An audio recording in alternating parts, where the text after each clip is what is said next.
ایک اہم بات یہ بھی کہ نماز کی ایک خارجی محنت ہے، یعنی وہ کام جو نماز سے پہلے کرنے کے ہیں، اور ایک نماز کی داخلی محنت ہے، یعنی وہ کام جو نماز پڑھنے کے دوران کرنے کے ہیں۔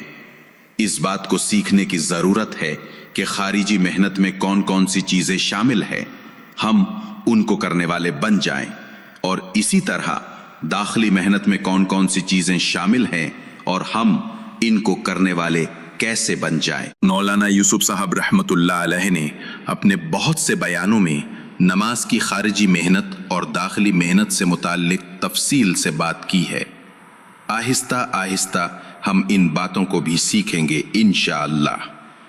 مثال کے طور پر میں ایک بات آپ کے سامنے رکھتا ہوں کہ نماز سے پہلے فضائل کے حلقے میں بیٹھنا نماز کی خارجی محنت میں سے ایک چیز ہے، اور پھر اس کے بعد ان فضائل کے استحضار کے ساتھ نماز پڑھنا یہ نماز کی داخلی محنت کی ایک چیز ہے۔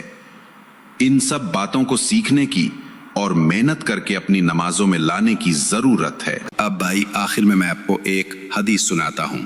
حدیث کا مفہوم ہے کہ حضرت عقبہ بن عامر جوہنی رضی اللہ عنہ نبی کریم صلی اللہ علیہ وسلم کا ارشاد نقل کرتے ہیں کہ جو مسلمان بھی کامل وضو کرتا ہے پھر اپنی نماز میں اس طرح دھیان سے کھڑا ہوتا ہے، اسے معلوم ہو کہ وہ کیا پڑھ رہا ہے، تو نماز سے اس حال میں فارغ ہوتا ہے کہ اس پر کوئی گناہ نہیں ہوتا، جیسے اس دن تھا جس دن اس کی ماں نے جنا تھا۔ ہم میں سے ہر ایک نیت کرے کہ جو نماز کی فضیلت بیان ہوئی ہے اس کے استحضار کے ساتھ، یعنی اس طرح سے نماز پڑھوں گا کہ میں دھیان رکھوں گا کہ میں کیا پڑھ رہا ہوں۔